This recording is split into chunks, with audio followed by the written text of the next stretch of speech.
question 7. So write down the range of f. So the domain is the stretch of x values that it encompasses. The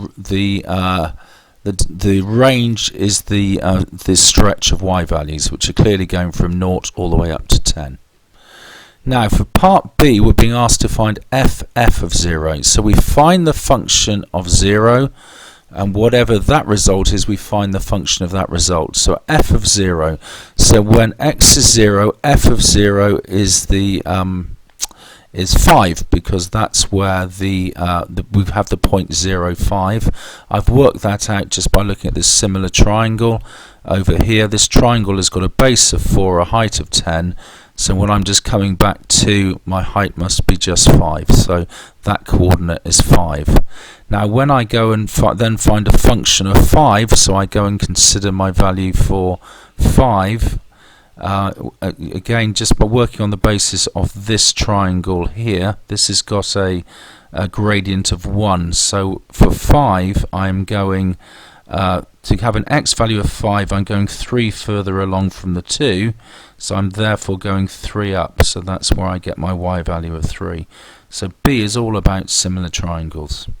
Now C is just rearranging the formula. We're just trying to make x the formula, so we x the subject, excuse me. So let's start off by letting y equaling this, and then we're just going to simply rearrange to make x the subject. So sort of A star GCSE skill really. You can get down to x equaling 5y minus 4 over y plus 3. So putting it back into the appropriate format, our inverse function of x equals 5x minus 4 over x plus 3. Now for part D, we're sort of working backwards here. We're going to do the function of f, then the function of g to end up with 16. So f then g gives us 16. So working backwards, we want to do inverse function of g, inverse function of f.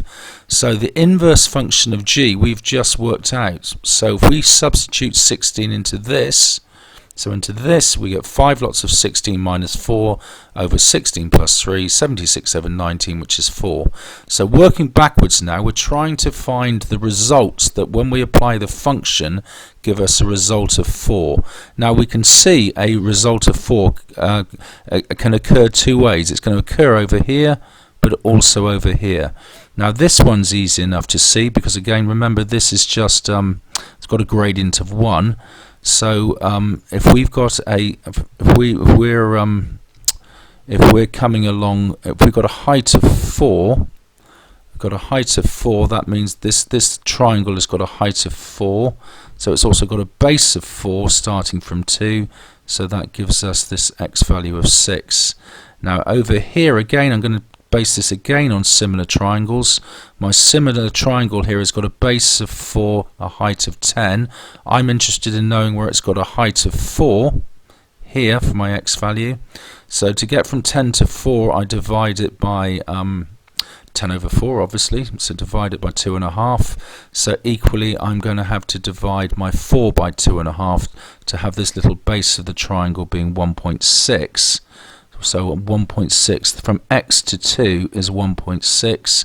So my value for x must be 2 take away 1.6, which is 0.4. So my two solutions are 6 and 0.4.